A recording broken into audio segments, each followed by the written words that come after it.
Back talking game 2 between Lakers Suns. Lakers lost game 1 in large part because, I'll say it, Anthony Davis. Brandon's been banging that drum all year. Last night, AD not only showed up, Brandon, the guy balled out.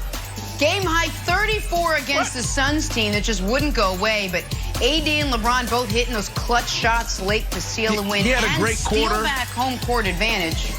All right, well, here's Anthony Davis after the win.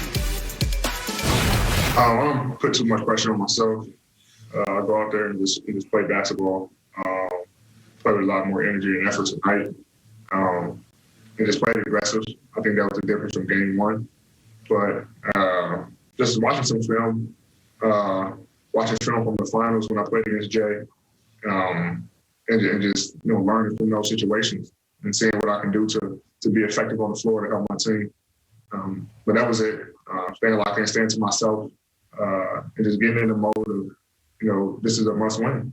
And I think we all came out with that mindset and we was able to get the job done.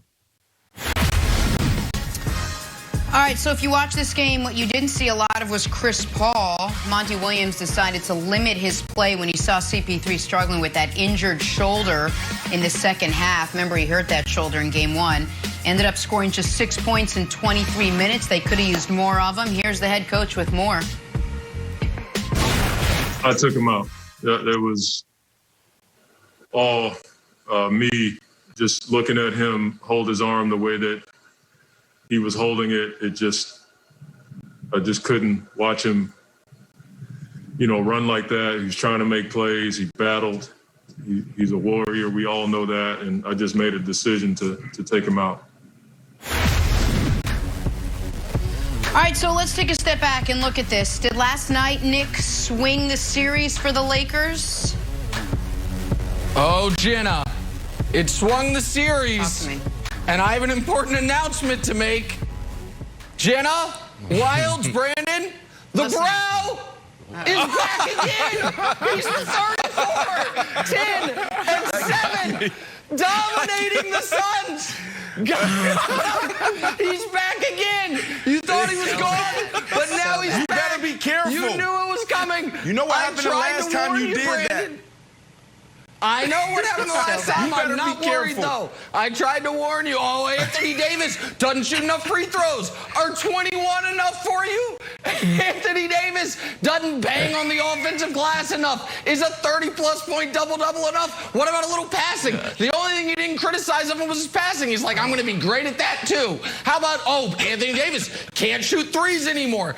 Dagger, game winner after LeBron's dagger. And by the way, LeBron's turnaround jump shot, was that Jordan-esque enough for all you fools? Somebody's just turning the show on. Hey, Brandon, do you see the difference between a feel-out game 1 and an important game 2? Do you feel it? Do you see it? Still not buying no fill-out game. LeBron James fill-out game. Who just throws the first game just let me see what's going on?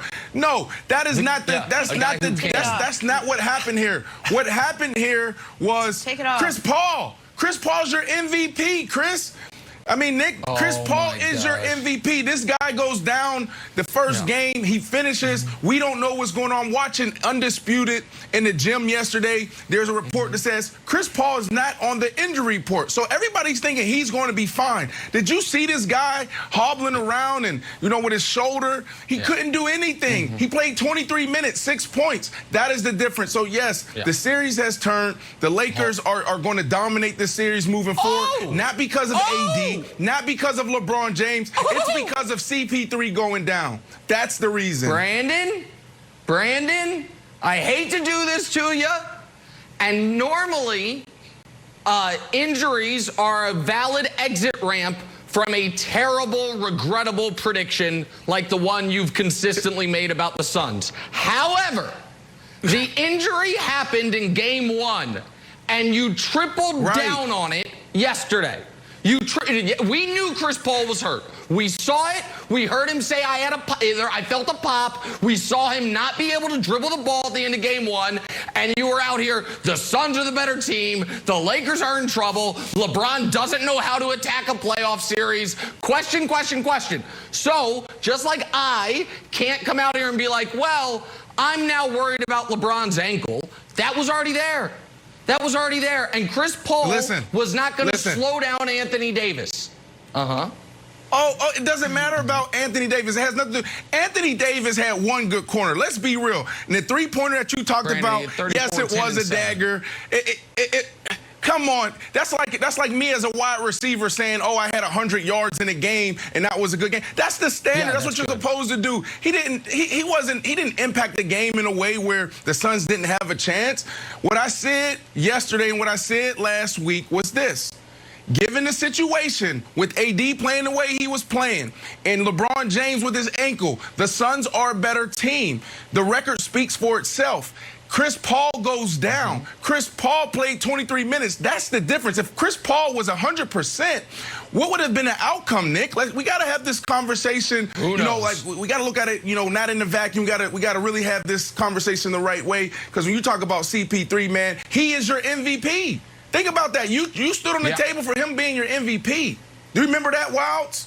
Do you not remember that? Yes. Well, he's my MVP. I love Chris Paul personally. I love him professionally. And I was legit bummed out because if people are like, we'll see how he can, what's up on Thursday. Maybe he's back. I'm like, whoa. I don't feel good about that because we know that Chris Paul has the respect of his teammates, people around the league, and Monty Williams. This is not a Donovan Mitchell Jazz situation where like, hey, I'm ready to go and the team's holding me out. If Chris Paul was good enough to go, he could have had a conversation with Monty Williams and gone back in the game. In the fourth quarter with it on the line, that means he's really, really hurting. And I want to show you a sequence that I was like, uh-oh. This is what Nick was talking about with defense winning championships. This is with Chris Paul not on the floor. Third quarter, about 5 minutes left. This was the Suns' offense. Okay, block from Caruso. All right. Now they get the ball out of bounds. Oh, it's out again. Now they eventually get a little. This is their shot. That's it. It goes over the rim. So look, Nick, this was because like this whole offense grinds to a halt without Chris Paul. This was like solid defense by the Lakers, and the Suns just look lost out there. I think this series is over. I don't think Chris Paul is going to be able to miraculously get healthy because if he was good enough to go, he would have gone last night. And by the way, this is the second best team in the West.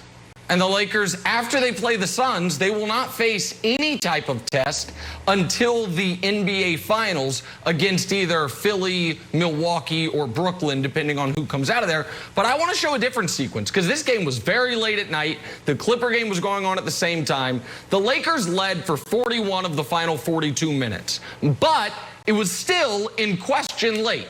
With 3.5 minutes left, the Lakers have to get a stop. And what do? They force a shot clock violation. Very next time, LeBron says, in your eye. But now they got to get another stop. It's only a three-point game. And what do? How about that terrible shot with LeBron guarding you? The very next time down the court, there's the Anthony Davis dagger. And then, so that's 2 stops. Not enough. How about we get 3 stops in a row? Again, it's a 6-point game, final 2 minutes, turnover, next time down the court for the Suns. How about 4 stops in a row? Another turnover, and then, of course, LeBron ends the game right there. There are 2 kinds of schools of thought. Just let me finish this real quick, Brandon. You had the next sequence last night that showed playoff and regular season, whatever you want, offensive basketball at its highest level, where the ball is moving, guys are cutting, and anybody could have gotten an open shot, anybody could have gotten an open dunk, because the offense is right now a 99 out of 100 for Brooklyn. That was the defensive version of that. Critical moments of a playoff game you have to win. You get 4 stops in a row. It's not as pretty as what the Nets do, but it's just as important, and that's why the Lakers are in the position they're in, Brandon. Yeah, and I mean, it's really a statement, and this is where you miss Chris Paul. I mean, that sequence that you showed was a huge one. It was the difference in the game. You can also talk about the run that the Lakers went on, and Coach didn't call it a timeout. So there's two major sequences in that game that really determined the outcome. This was a good game. You know, you had Payne that he stepped up, and he made some big plays on both ends of the court. But at the end of the day, when you're in those moments, you're in clutch minutes, that's where CP3 thrives. So that's where you miss this guy. So, yeah, the series is over because you don't have your general on the court. He's almost like Peyton Manning out there. That's who he is, Tom Brady, being able to beat guys with his mindset, his mentality, and his basketball IQ. So it's tough to see this. And, wow, this is like the third time this has happened. You know, we're talking about going back to the Clippers days where he pulled a hamstring. So it's just terrible for a guy that we all want to see, you know, win a title one day. All right, well, the Lakers even up their series with the Suns at a game apiece. We'll set that aside. We got Nick handing out some NBA playoff